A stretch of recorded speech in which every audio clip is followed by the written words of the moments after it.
Praise the lord, హల్లెలూయా. మన ప్రభు అయిన యేసుక్రీస్తు నామం పేరిట ఈ ఉదయకాల సమయంలో అందరికీ శుభాభివందనాలు తెలియజేస్తున్నాం. దేవుని బిడ్డలారా, ఎలా ఉన్నారు? ప్రతి ఉదయం లేవటంతోనే యేసు ప్రభుని స్తుతిస్తున్నారా, ప్రార్థిస్తున్నారా, ఆరాధిస్తున్నారా? ప్రభు రాత్రంతా కాపాడి మరొక ఉదయాన్ని ఇచ్చినందుకు కృతజ్ఞతలు చెల్లిస్తున్నారా? ఉదయం లేవటంతోనే మొదటి సమయం, మొదటి పని దేవుణ్ణి స్తుతించటం, ప్రార్థించటం, వాక్యాన్ని కలిగి ఉండటం నేర్చుకోండి. ఎందుకంటే దేవుడు మొదటివారు కాబట్టి మనం చేసే ఏదైనా మొదటి స్థానాన్ని, మొదటి అనేది దేవునికి చెందుతుంది. దేవునికి ఇస్తే దేవుడు అది సంతోషించేటటువంటి విషయం అన్నమాట.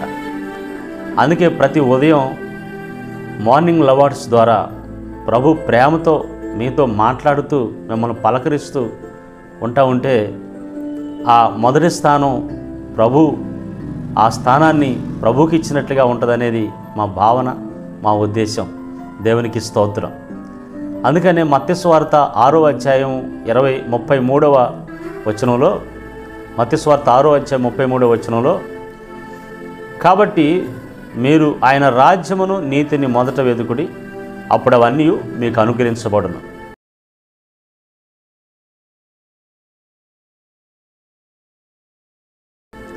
యేసు ప్రభువారు కొండ మీద ప్రసంగంలో వేల మంది ప్రజలకి అనేక ఆత్మీయ విషయాలు, ఎన్నడూ ఎరగని సత్యాలు, విషయాలు వారికి చెప్తూ ఉంటే ప్రజలు నోరు తెరుచుకొని వింటున్నారు. మనం అంటాం కదా, నోరు తెరుచుకొని వింటున్నారా? 3 రోజులు వాళ్ళు అట్లానే ఎంత శ్రద్ధగా విన్నారో, చిన్న పిల్లలతో కూడా సహా అన్నం నీళ్ళు మానుకొని.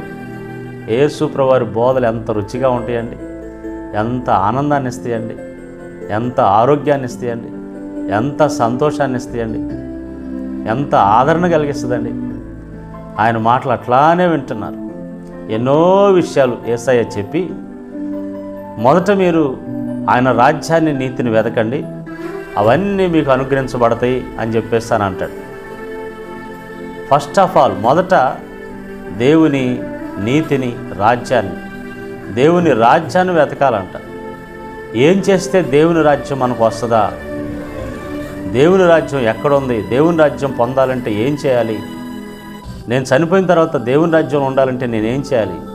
ప్రతిరోజు మనిషి ఏ రోజు ఏం జరుగుతుందో తెలియదు. కాబట్టి నా కాలగతులు ముగియక ముందు దేవుని రాజ్యాన్ని నేను కనుగొనాలి, ఎతకాలని మనిషి దేవుని రాజ్యాన్ని గురించి ప్రతిరోజు కనిపెట్టుకొని ఉండాలి. అలాగనే నీతి లేకుండా పరలోక రాజ్యానికి వెళ్ళలేము. కాబట్టి నీతిగా ఉండటం, నీతిగా బ్రతకటం, ఏ పని చేసినా దీనిలో దేవుని నీతి ఉందా లేదా అని చూడటం కూడా చాలా ప్రాముఖ్యమైనది. కాబట్టి మొదట నీవు ఉదయాన్నే లేచి మనం మొదట ఏ పనులు చేస్తున్నాం? దేవునికి ప్రాముఖ్యత ఇస్తున్నావా? ఉదయాన్నే లేకపోవటంతో మొదట ఏమి వెతుకుతున్నాం? ఏమండి, దేవునికి ప్రాముఖ్యత ఇస్తున్నావా? దేవునికి చోటు ఇస్తున్నావా? లేకపోవటంతో దేవుని వెతుకుతున్నావా? నా ప్రియ దేవుని బిడ్డలారా, దేవుడు మొదటివాడు. ఆయన మనందరిలో 1 అనేది ప్రథమ స్థానం దేవునికి మాత్రమే.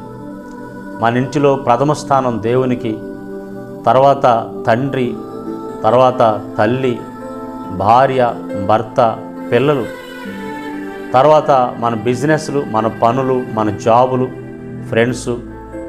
మొదటి స్థానం దేవునికి, దేవుని తర్వాతే ఇవన్నీ. నేను ఒక విషయాన్ని చెప్తాను. ప్రపంచంలో ప్రపంచ జాతీయ జెండాలు ఏ దేశానికి సంబంధించి ఆ దేశానికి జాతీయ జెండాలు ఉంటాయి కదా. ప్రపంచంలో ఉన్నటువంటి జెండాలన్నిటిలో కూడా ఒకే ఒక చిన్న దేశం వాళ్ళ జాతీయ జెండా మీద బైబిల్ గుర్తు పెట్టుకున్నారంట. బైబిల్ గుర్తు, అది కూడా బైబిల్ తెరిచినట్లుగా జాతీయ చిహ్నంగా, అంటే వాళ్ళ జాతీయ జెండాగా, వాళ్ళ దేశ జెండాగా. మన భారతదేశానికి కూడా ఒక జెండా ఉంది కదా. చాలా జెండాల్లో కొన్ని క్రిస్టియన్ దేశాలు శిలువ గుర్తులు, శిలువ ఆకారాలు చూస్తాం. కానీ ప్రపంచంలో ఒకే ఒక జెండా మీద బైబిల్ మాత్రం కనిపిస్తుందంట. ఆ బైబిల్ తెరిచిన బైబిల్ కనిపిస్తుంది. ఆ తెరిచిన బైబిల్లో ఏ వాక్యం తెరిచి ఉంటుందంటే వాళ్ళు యోహాను సువార్త 8వ అధ్యాయము 32వ వాక్యం, సత్యం మిమ్మలను స్వతంత్రులుగా చేస్తారు. కాబట్టి మన ఈ దేశానికి ఏ దేశం అంటే డొమినికన్ రిపబ్లిక్. ఆ డొమినికన్ రిపబ్లిక్ చాలా చిన్న దేశం, ఒక దీవి ప్రాంతాల్లో అది ఉంటుంది. అది ఆ దేశంలో ఉన్న క్రైస్తవులందరూ మరి ఇష్టపడి ఆ దేశం అంతా కూడా మన క్రైస్తవ దేశం అని చాలా ప్రేమతో ఆ జెండాన్ని వాళ్ళ జాతీయ జెండాగా బైబిల్ ప్రింట్ చేశారు. ఏ ప్రపంచంలో దేశాలు ఏ జెండా మీద లేదంట, దానికే ఉందంట. ఎంత ప్రాముఖ్యత ఇచ్చారో చూడండి. వాళ్ళు యేసు దేవునికి వాళ్ళు ప్రథమ స్థానం. దేవుడే మనకు స్వతంత్రాన్ని ఇచ్చేది, దేవుడే మనకు స్వేచ్ఛగా బ్రతకటానికి. కానీ వాళ్ళ దేశానికి ఆ మొత్తం మీద వాళ్ళు జెండా ఎగరవేస్తే బైబిల్ని ఎగరవేసినట్టు, దేవుడే మనకు స్వతంత్రం ఇచ్చాడనే ఆ వాక్యాన్ని ఎగరవేసినట్టుగా వాళ్ళు భావించి చాలా సంతోషం. నా ప్రియ దేవుని బిడ్డలారా, చిన్న దేశమైన చాలా ఆర్థిక సంబంధమైన దేశంగా వాళ్ళ దగ్గర ఒక రాయి ఉంటుందంట. ఆ రాయి వాళ్ళ దేశానికి ఒక సంపద తెచ్చేటటువంటి రాయి. ప్రపంచంలో ఎక్కడ కూడా దొరకదంట ఆ రాయి. అలాంటి ఆ దేశంగా దేవుడు ఆ దేశాన్ని ఆశీర్వదించాడు. మొదటి స్థానం ఆయనకి ఇవ్వటంలో. మరి ఈరోజు నీవు దేవునికి మొదటి స్థానం ఇవ్వగలిగితే నీ జీవితంలో కూడా ప్రతి స్థలంలో దేవుడు నీకు స్థానాన్ని ఇస్తాడు. దేవుడు నిన్ను హెచ్చిస్తాడు, దేవుడు నిన్ను ఆశీర్వదిస్తాడు. కొన్నిసార్లు మొదటివారు కడపటివారు అవుతారు, కడపటివారు మొదటివారు అవుతారు. ఎందుకని? దేవునికి మొదటి స్థానం మనం ఇవ్వకపోవటాన్ని బట్టి. కాబట్టి ఎన్ని పనులు ఉండి, ఎన్ని కలిగి ఉండి, ఏది చేయని, ఏది కొనండి, మొదటి స్థానాన్ని దేవునికి ఇవ్వండి. ప్రార్థన చేద్దాం. సర్వకృపానిధికి యేసు ప్రభువా, నీ గొప్ప నామాన్ని బట్టి స్తోత్రాలు. ఈ మాటలు వింటున్న బిడ్డల జీవితాల్లో మొదటి ప్రాముఖ్యత, మొదటి స్థానం నాయన మీరే దానికి అర్హులు, మీరే మొదటివారు.